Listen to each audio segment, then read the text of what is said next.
세상에 떠도는 기묘한 괴담들. 첫 번째 이야기, 학교에서 친구가 경험했던 소름 끼치는 실화괴담. 제가 고등학생 때 친구가 겪었던 일이에요. 당시 그 친구는 TV 쪽 맨 앞자리에 앉아 있었습니다. 항상 같이 놀던 친구들은 쉬는 시간만 되면 그 친구의 자리로 모이곤 했죠. 그날도 여느 때처럼 점심을 먹은 뒤 그 친구 자리로 모여 신나게 떠들고 있었습니다. 그러다 그 친구는 너무 졸리다며 점심시간 끝나기 5분 전에 깨워달라고 하더라고요. 그래서 친구는 그 시끄러운데도 엎드려 잠이 들고 저희는 계속 이야기하며 놀고 있었어요. 그런데 갑자기 잘 자고 있던 친구가 발작이라도 하듯이 몸을 크게 한번 부르르 떨더라고요.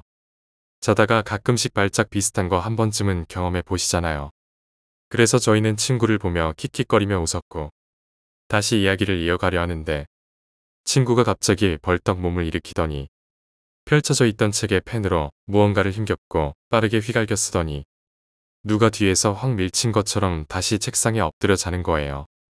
순간 이상한 낌새를 느낀 저와 친구들은 그 친구가 뭐라고 적었나 보기 위해 친구가 깔고 자던 노트를 펼쳤습니다. 책에는 알아보긴 힘들지만 분명히 적혀 있었습니다. 깨어져. 그 세 글자에 얼마나 소름이 돋는지. 저와 친구들은 엎드려 있는 친구를 엄청나게 흔들어서 겨우겨우 깨웠습니다. 그 친구는 식은땀을 흘리며 동공이 풀린 채로 말하더라고요. 고마워. 나 진짜 죽는 줄 알았다. 그래서 무슨 일이냐고 물어보니 가위에 눌렸다고 하더라고요. 그 친구가 창문 쪽으로 고개를 돌린 뒤에 엎드려 자고 있었는데 갑자기 너무 춥더랍니다. 한여름인데도 말이죠. 에어컨 때문인가 싶어 뭐라도 걸쳐야겠다 하고 몸을 일으키려 했지만 몸이 움직이질 않았다네요. 뭐야? 라며 생각함과 동시에 눈을 떴는데 창문으로 새빨간 옷을 입고 머리를 풀어헤친 여자가 보이더랍니다. 그 여자는 처음엔 얼굴에 눈, 코, 입이 없었는데 친구가 계속 보고 있으니 갑자기 눈, 코, 입이 서서히 생기더래요. 친구를 보며 씩 웃더랍니다. 그리고는 친구에게 다가오더니 엎드려 있는 친구의 등에 올라타고는 귀에다 대고 일어나고 싶어? 라며 막 웃더래요. 그 귀신은 열린 창문을 가리키며 저 창문으로 나랑 같이 가면 일어나게 해줄게. 라며 기분 나쁜 웃음소리를 내더랍니다. 그 순간 친구는 이러다 죽겠다 싶어 온 힘을 다해 일어나 깨워줘라는 글씨를 적었고 그때 등 위에 올라타고 있던 귀신이 등을 다시 밀쳐서 엎어졌다고 하더라고요. 그 뒤 저희가 깨우니 웃음소리가 서서히 없어지며 몸이 움직이더랍니다. 다행이에요. 저희 교실은 5층에 있었거든요. 두 번째 이야기, 일본의 호텔 괴담. 일 때문에 지방에 가 있는 동안 사건이 일어나서 시간 관계상 신칸센을 타고 한숨 자기로 했다. 동료와 이야기하다가 예약한 호텔 이름을 대니 흠칫 놀라며 너 그거 알아? 그 호텔에서 말이야. 라는 이야기가 나왔다. 그 녀석은 무서운 이야기를 엄청 좋아하지만 나는 엄청 질색함으로 듣지 않으려고 야단을 떨었다. 그때는 듣지 않으려고 호들갑을 떨었지만 그 녀석 때문인지 호텔에 도착하니 기분 나쁜 느낌이 들었다. 어차피 하룻밤만 머무는 거니 태어난 척 기불에 들어갔지만서도 나같이 겁이 많은 사람들은 알겠지만 한번 무섭다고 생각하면 끝나지 않는다. 자는 것도 깨어있는 것도 움직이는 것도 귀찮았기 때문에 그냥 아침을 기다릴 수밖에 없었다. 그래서 이불 속에서 온갖 생각을 다 했는데 왠지 그때는 죽는 것이 비정상적으로 무서웠다.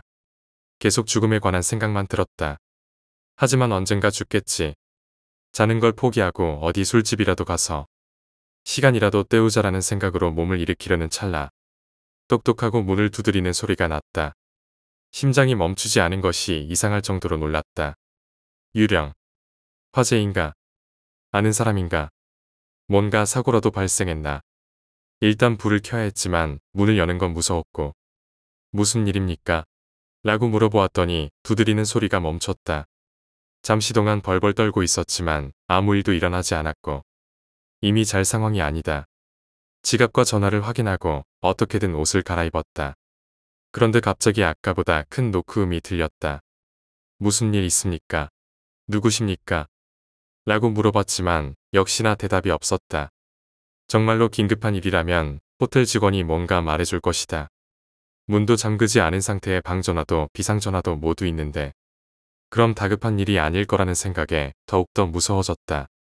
프런트에 전화할까 생각도 했지만 다른 사람과 접촉을 한다는 게 굉장히 불안해졌다. 말해도 들어주지 않으면 어떡할지.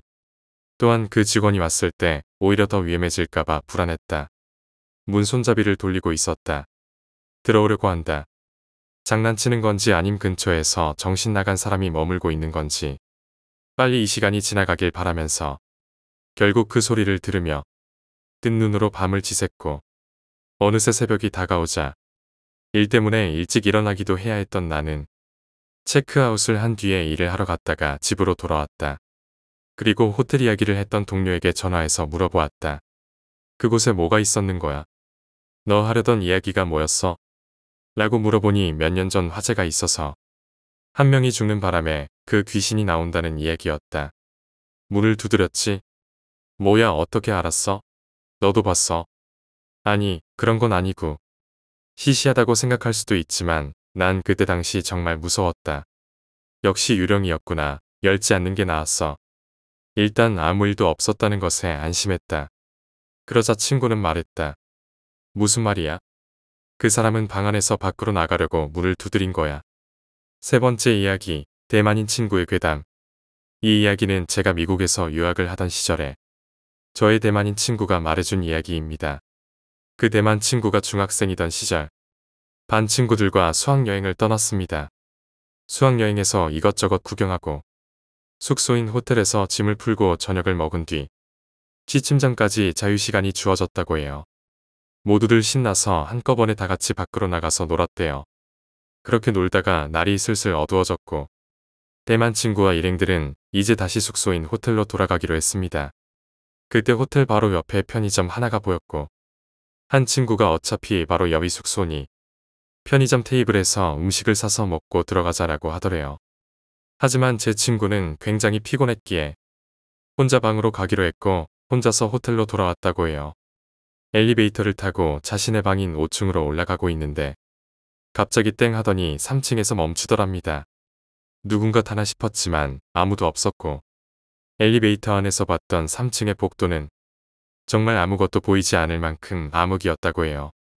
엘리베이터의 문을 잡고서 다리 한쪽과 몸을 반만 나오게 한 채로 둘러봤는데 정말 아무것도 안 보이더랍니다. 어두워서 그런지 아무것도 없는 것 같았다고 그러더라고요. 친구는 대수롭지 않게 여기고 5층으로 올라가 방에 들어가 휴식을 취하고 있었습니다. 그때 핸드폰이 울리며 편의점에 갔던 친구 하나가 지금 분위기가 너무 좋고 재밌으니 와서 같이 놀자고 연락이 왔다고 해요.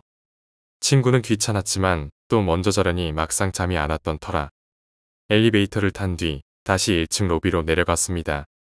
이번에는 중간에 멈추는 게 없었고요. 근데 혹시나 했던 찝찝한 마음으로 로비에 가서 직원에게 물었대요. 3층은 왜 불이 전부 꺼져 있는 건지. 그러자 직원이 의아해하며 묻더래요. 고객님, 죄송하지만 저희 호텔의 3층은 엘리베이터를 운영하고 있지 않습니다. 3층은 그리고 거의 창고로 쓰고 있어서 사람도 없어요.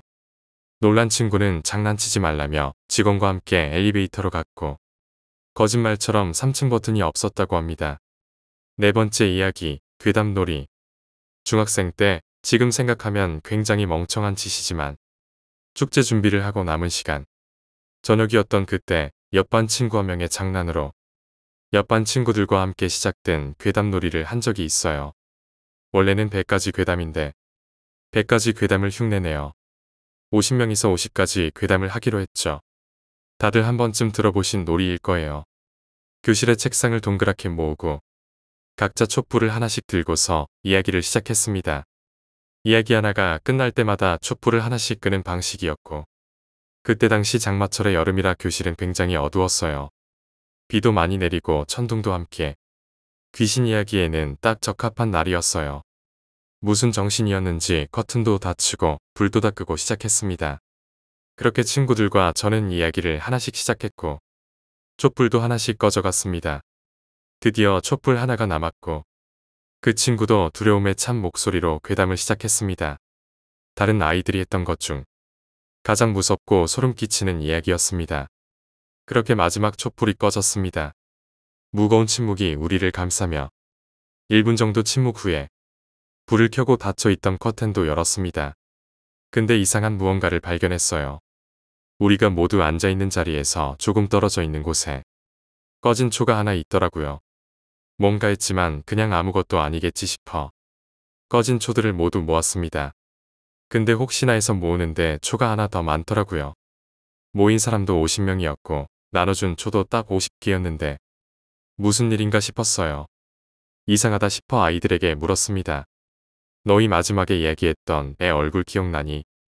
하지만 그 아이의 얼굴을 기억하는 사람은 저를 포함해서 50명 모두 없었습니다. 5번째 이야기, 빌라의 귀신. 저희 집은 3층 빌라 형태로 저희 가족이 사는 곳은 1층이었죠. 제 방은 현관문 바로 왼쪽 방이었고 작은 창문이 있는 벽 쪽으로 침대를 두었습니다. 그 창문은 고장이 난 건지 한 번에 드르륵 열리는 게 아니라 몇 번에 걸쳐 힘을 줘야 열리곤 했습니다. 거기다 완벽하게 닫히지도 않아서 손을 옆으로 눕히면 들어갈 정도의 틈을 남기고 더 이상 닫히지 않았습니다. 그날은 겨울이었습니다. 부모님이 맞벌이를 하셔서 늦게 오시는 일이 잦았어요. 그날도 혼자 거실에서 텔레비전을 늦게까지 보다가 제 방으로 와서 침대에 누웠습니다. 저는 항상 잠을 깊게 못 자고 선잠을 자곤 했는데 꼭 자다가 깨면 가위에 눌리곤 했죠. 그날은 특히 바람이 많이 불어서 창문이 흔들리는 소리에 잠이 깼습니다. 그런데 바람이 불어 창문이 흔들리는 게 아니라 누군가 그 작은 틈에 손을 넣고 미친 듯이 흔들며 작은 창문을 열려고 하는 거예요. 게다가 몸은 움직여지지 않았고 눈도 감겨지지 않아 그대로 그 상황을 보고만 있어야 했습니다. 작은 창문이 거의 다 열리자 팔이 들어오고 얼굴이 보였습니다. 흰자가 보이지 않는 검은 눈동자만 가득한 눈을 한 여자가 머리를 산발한 채로 저를 쳐다보며 방 안으로 들어오려고 하더라고요. 차라리 기절했으면 좋으련만 몸은커녕 눈도 안 감기고 그 여자가 계속 기어들어오는 걸 보고만 있었습니다. 그 여자는 창문을 빠져나와 제 침대 위로 올라왔고 그 여자의 검은 눈과 마주치는 순간 기절했습니다. 다음날 아침 눈을 떴고 제 방에는 저 혼자였습니다. 아무래도 가위에 눌린 거라 생각했어요. 일단 안방에 있는 부모님을 보러 가기 위해 몸을 일으키는데 제 자리에 옆에 누군가 누워있다가 일어나면 생기는 움푹 파인 흔적이 남아있더라고요. 원래 시간이 지나면 없어지는데 방금까지 누가 누워있던 것처럼 남아있었습니다. 게다가 그 흔적 주변에 긴 머리카락까지 남아있었습니다. 저희 집에는 긴 머리를 한 사람이 없었습니다. 6번째 이야기, 비 오는 날. 하늘이 무너질 정도로 비가 많이 오는 밤이었고 엄마와 나는 텔레비전을 보며 이야기하고 있었는데 갑자기 현관벨이 울렸다. 밤에 우리 집을 찾아올 사람이 없었기에 의아했다. 누구세요? 라고 묻자 죄송합니다. 우산 좀 빌릴 수 있을까요? 라는 여자 목소리가 들렸다. 목소리 느낌으로는 40대 정도인 것 같았고 묘하게 벌벌 떨리는 목소리가 소름이 돋았다. 누구세요? 혹시 저희 엄마 아시는 분이세요? 모릅니다. 초면에 죄송합니다. 길을 잃었는데 비까지 와서 그 여자가 말하는 이야기가 무슨 말인지 잘 안 들렸다. 보다 못한 엄마는 인터폰으로 이야기를 하기 시작했다. 나는 대체 누굴까 하고 현관 옆 창문으로 봤다. 창문 너머로 본 여자는 이상한 사람이었다. 목소리는 40대 정도였는데 밝게 염색한 머리에 모자를 눌러쓰고 밝은 초록 블라우스에 찢어진 청바지를 입고 있었다. 아무리 봐도 이상했고 엄마에게 절대로 문을 열어주지 말라고 했지만 엄마는 쓴웃음을 지으며 말씀하셨다. 비가 이렇게 많이 오는데 우산도 없이 걸어왔다는 사람을 어떻게 그냥 보내니? 우산 하나 빌려드리자. 그날은 확실히 비가 많이 오는 날이었고 나는 이미 그 사람의 모습을 봤기에 엄마의 친절을 원망했다. 나는 우산을 가지러 베란다로 가고 엄마는 현관문으로 향했다. 그때였다. 엄마의 비명소리가 들렸고 평소 엄마의 고함 소리를 들은 적이 없었기에 너무 무섭고 당황스러웠다. 현관으로 가니 여자가 체인 걸린 문을 억지로 열려고 했고 엄마는 필사적으로 문을 잡고 계셨다. 나는 곧바로 현관으로 달려갔고 나까지 압세해서야 겨우 현관문을 닫았다. 엄마 도대체 무슨 일이야? 라고 물었지만 아니야 괜찮아. 무서웠지? 얼른 자러 가자. 라고 말씀하셨다. 그런데 말이 끝나기가 무섭게 현관벨이 울리기 시작했다. 나는 너무 위축되어 울면서 경찰에 전화하자고 했다. 하지만 엄마는 침착하게 일단 지금은 무시하고 계속 그러면 경찰을 부르자고 하셨고 이윽고 현관을 발로 차는 소리가 들렸다. 30분 정도 지나니 소리가 안 났고 너무 시끄러워서 이웃집에서도 나온 것 같았다. 현관 너머로 이웃집 사람들의 목소리가 들렸다. 긴장이 풀린 탓인지 그대로 잠이 들었다. 이후 같은 일은 없었기에 어머니도 별다른 언급을 하지 않으셨고 그렇게 하룻밤의 해프닝으로 기억되었다. 그 이후 몇 년이 지났다.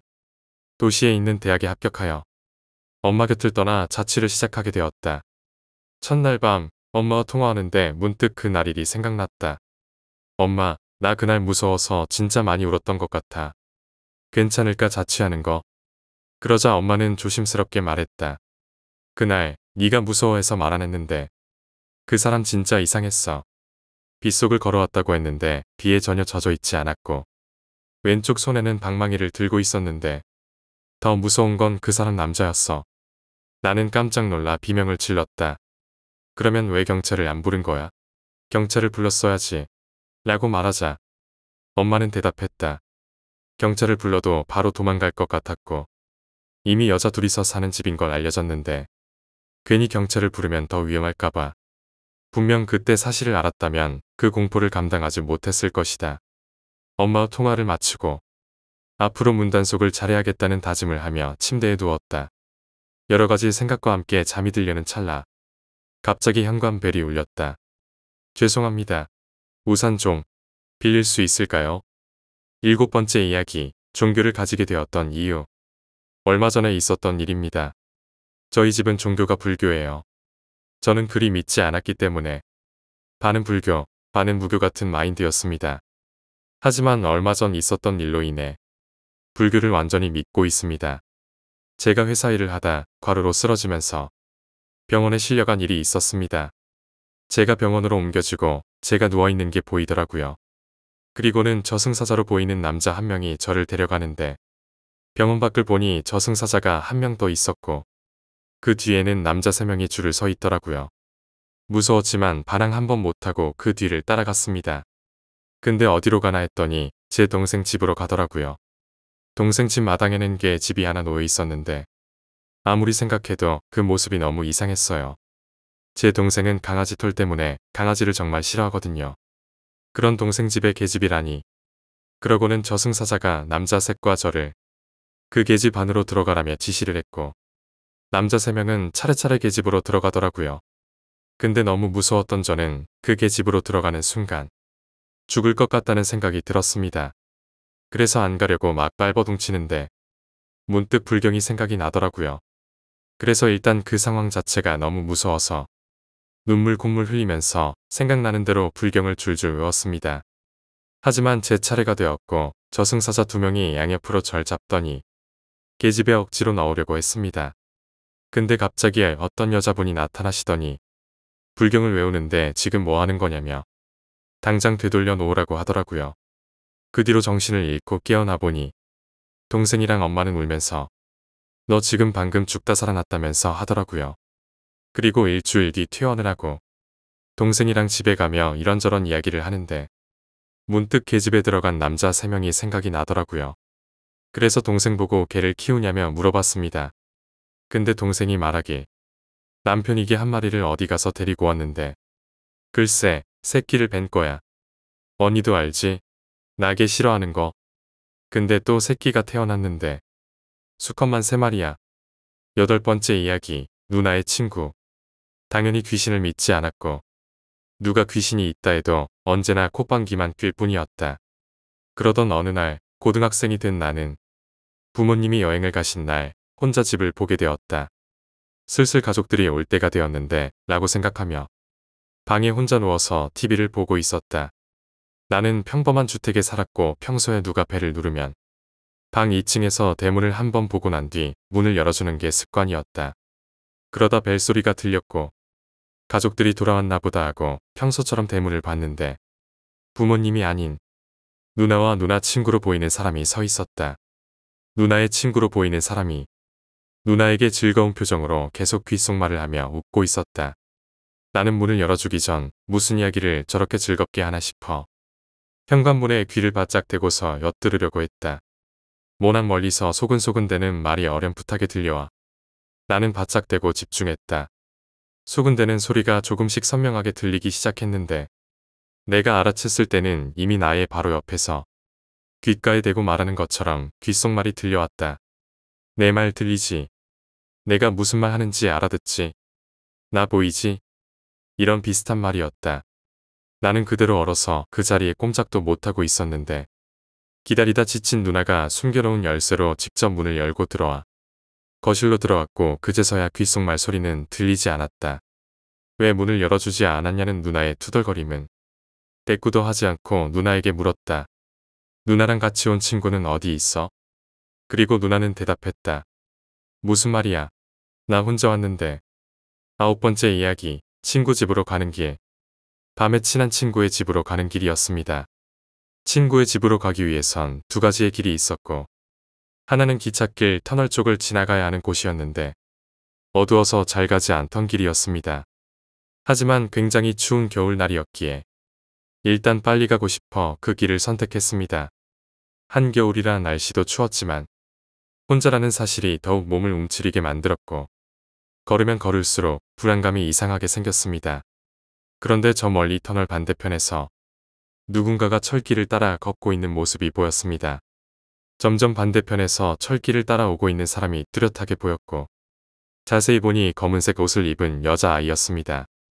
한 10살 정도 되어 보였고 한밤중에 웬 꼬마아이가 철길 위를 걷고 있을까 싶어 계속 보고 있었습니다. 이윽고 형체를 완전히 알아볼 수 있을 만큼 거리가 가까워졌고 검은 옷의 아이는 철길 위를 걷는 게 아니라 발이 둥둥 떠 있더라고요. 너무 놀라서 왔던 길을 뒤돌아 달렸습니다. 사람이 어느 정도 지나다니는 곳까지 뛰어왔습니다. 일단 헛것을 본 건 아닌가 싶어 부끄러움도 생기더라고요. 거기다 일단 친구 집으로 가야 했기에 다시 걸어가며 마음을 추스리고 담배를 한 대 피고 있었습니다. 그렇게 터널에 다시 가까워졌을 때쯤 여자아이 웃음소리가 들렸습니다. 온몸에 소름이 돋으면서 다시 뛰려고 하는데 발이 움직이지 않았고 그렇게 다리에 힘이 풀려 그 자리에 털썩 주저앉았습니다. 일단 일어나려 하는데 여자아이가 눈앞에 저라는 자세처럼 엎드려 있더라고요. 엎드려 있던 여자아이가 천천히 고개를 들었고 창백한 얼굴에 흰자가 없는 검은 눈으로 저를 빤히 쳐다봤습니다. 사람이 아닌 걸 직감하자마자 다시 뒤돌아 뛰었고 일단 집으로 뛰었습니다. 집에 와서 친구에게 미안하다며 오늘은 못 가겠다고 통화를 하며 윗옷을 벗는데 오리털 파카에 기다란 머리카락 뭉치가 모자 속에 들어있더라고요. 10번째 이야기, 장롱괴담. 아는 동생에게 들은 이야기입니다. 그 동생의 방에는 자그마한 장롱이 하나 있었답니다. 옷하고 이불 같은 것을 넣을 수 있도록 2칸짜리 장롱을 두고 있었는데 어느 날 밤에 잠을 자다가 몸이 으슬으슬 추워지더랍니다. 그렇게 잠깐 잠에서 깼습니다. 그리고 아무 생각 없이 고개를 장롱 쪽으로 돌렸는데 장롱문이 조금 열려 있었다고 하더라고요. 확실히 닫았는데 그렇지만 너무 졸렸던 터라 그냥 그러려니 하고 다시 잠을 청했답니다. 그 다음 날에 비슷한 시간에 또 잠에서 깼답니다. 그리고 그냥 습관적으로 장롱을 봤는데 어제 봤던 것보다 좀 더 많이 열려있는 장롱문 안에서 새까만 머리카락이 조금 나와 있었답니다. 마치 장롱문을 열고 나온 것 같은 모양새로 말입니다. 그래서 엄청나게 놀란 동생은 안방에서 자고 있을 엄마를 불렀고 어느새 엄마가 오셔서 전부 다 꿈이야, 그냥 자 하시면서 얼굴을 쓰다듬어 주셔서 다시 잠에 빠졌다고 합니다. 그리고 또 다음날 같은 시간 이제는 당연하다는 듯이 잠에서 깨어났고 고개를 돌리기 싫은데도 혹시나 하는 마음에 또 장롱 쪽으로 고개를 돌렸는데 장롱은 전 날보다 더 많이 열려 있었고 이번에는 머리카락뿐만이 아니라 눈 한쪽이 보일 정도로 어떤 여자가 장롱문을 열고 이쪽을 보고 있었답니다. 또다시 엄마를 불렀고 역시나 엄마가 재워줘서 다시 자게 되었고요. 그 다음날 다시 그 방에서 자고 있었는데 자기도 그때 왜 그랬는지 모르겠다고 하더라고요. 여전히 같은 시각, 여전히 같은 장롱, 그리고 확연하게 보이는 긴 머리의 여자가 언제나 이곳을 보고 있었을 뿐이었던 여자가 그날은 장롱문을 열고 그 동생이 자고 있는 쪽으로 굉장히 느리게 반쯤 기어서 내려왔다는 겁니다. 엄마를 부르고 싶었는데 입이 떨어지질 않아서 그 동생은 말도 못하고 덜덜 떨었고 그 동생한테까지 기어온 여자가 굉장히 익숙한 느낌으로 그 동생의 얼굴을 쓰다듬으며 오늘은 나 안 불러 라고 말했답니다. 맞습니다. 이때까지 그 동생을 쓰다듬어 준 건 그 여자였던 거죠. 그렇게 기절하고 다음날 엄마에게 물었을 땐 새벽에 깬 적이 없다고 하시더랍니다. 그리고 장롱은 다음날 바로 버렸습니다. 11번째 이야기, 잡귀. 제가 대학생일 때 겪은 기묘한 경험입니다. 저는가 20살이 된 새내기 대학생이었습니다. 평일은 학교, 주말은 아르바이트를 하며 지냈고 지극히 평범한 대학 생활을 즐기고 있었습니다. 그런데 어느 날부터 매일 코피가 나고 살도 조금씩 빠지더니 어느새 학교에 가기 힘들 만큼 몸이 아팠습니다. 매일매일 진통제에 의지하며 지낼 정도로 몸이 약해졌어요. 보통은 감기에 걸리더라도 일주일이만 나았지만 이번엔 왜 이런가 싶었고 그렇게 이유도 모르고 아프던 도중 심하게 어지러움을 느껴 부모님과 함께 큰 병원을 가게 되었습니다. 간단한 검사를 하고 수액을 맞았습니다. 의사 선생님은 독감이라고 하셨고 언젠가는 나을 거라 믿고 입원했다가 퇴원했습니다.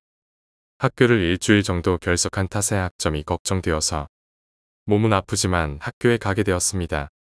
그렇게 이유 모를 병과 투병하며 약에 의지한 채 학교에 다니던 중 결국 지하철에서 쓰러지게 되었습니다. 깨보니 저는 병원에 누워 있었고 옆에서 엄마와 아빠는 울고 계셨습니다. 제 팔에는 링거가 꽂혀 있었는데 모든 사물들이 겹쳐 보이며 심장이 너무 아팠습니다. 뇌척 수액 검사, 머리 MRI, 결핵 검사 등 정확한 병명을 찾기 위해 검사를 다 했습니다. 일주일 뒤 검사 결과가 나왔고 뇌수막염 판정을 받았습니다. 내막에 염증이 조금 생겼는데 합병증으로 시신경이 마비되어서 당분간 앞을 잘 못 볼 것 같다고 하셨습니다. 또 한 번 시신경이 마비가 되면 회복하기조차 힘들 거라 했습니다. 드라마에서나 보던 일이 저한테 일어나다니 현실을 받아들이기가 너무 힘들었어요. 평범하던 내가 한순간에 앞을 볼 수 없게 되다니 절망적이었습니다. 거울을 보니 해골 바가지 같은 사람이 서 있었고 눈은 사시가 되어 엄청 못생겼더라고요. 그런데 무슨 하늘의 장난인지 제가 입원해 있던 병원에서 메르스 사태가 터졌습니다. 제 병실 옆에서 메르스 확진자가 나왔다고 입원했던 사람이나 접촉했던 사람을 모두 격리시키고 저와 저희 부모님도 격리 대상자가 되었습니다. 병원은 임시 폐쇄되었고 저와 엄마는 다른 지역에 있는 병원으로 격리되었습니다. 뇌수막염에 시신경마비에 메르스 격리 대상자까지 된 저는 하루하루가 정말 죽고 싶었습니다. 생각해보면 저는 그때 메르스에도 걸렸던 것 같아요. 숨이 가빠서 숨쉬는 게 힘들고 40도 고열에 한여름인데도 몸이 으슬으슬 떨렸으니까요. 거기다가 눈도 사시가 되어 초점도 안 맞고 눈이 안 보여 혼자서 밥도 못 먹었습니다. 숟가락으로 밥을 뜨려고 하면 허공을 가르고 있었고 눈이 안 보이니 잘 걷지도 못해서 엄마가 씻겨주고 대소변도 받아주셨습니다. 그렇게 절망 속에 살던 중 할머니에게 전화가 왔습니다.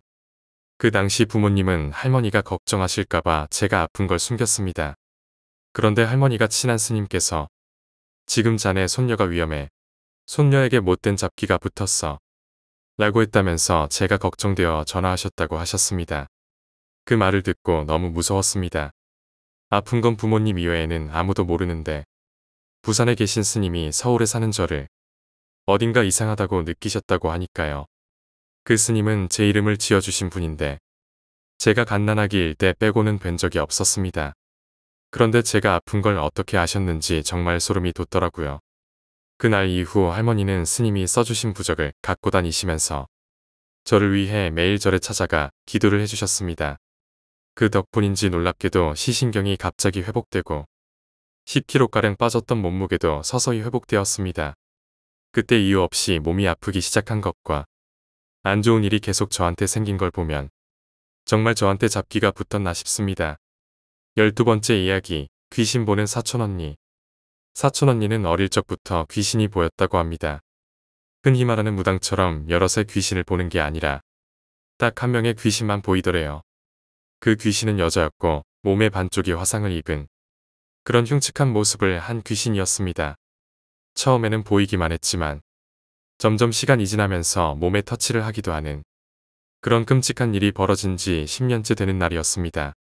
사람은 적응의 동물이라 하지요. 시간이 지나자 아무렇지도 않았고 누구에게 말을 해도 믿지 않을 거라 생각하며 혼자만 힘들어했다고 합니다. 그러던 어느 날 밤 꿈속에서 버스를 타게 되었습니다. 그 버스는 전혀 이상한 것 없이 사람들이 통화를 하거나 옆 사람과 웃으며 이야기 중이었죠. 근데 버스가 굉장히 빨리 달리더래요.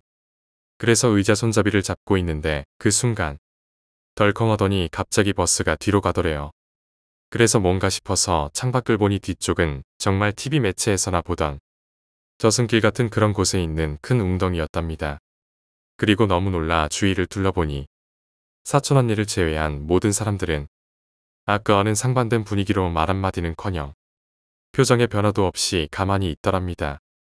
언니는 이 버스를 탈출해야겠다는 생각밖에 나지 않았고 버스 운전기사 쪽을 보니 항상 보던 그 여자는 씩 웃으며 운전석 쪽에 앉아 있었고 꿈속에서 어차피 꿈일 거라 생각하며 뛰어내리려고 생각했는데 운전석에 있던 그 여자는 서서히 일어나더니 다가와서 쪽지 하나를 전해주더라고요. 이게 꿈이라서 안 다칠 것 같아. 정말 꿈에서 깨어났고 그 여자는 보이지 않았습니다.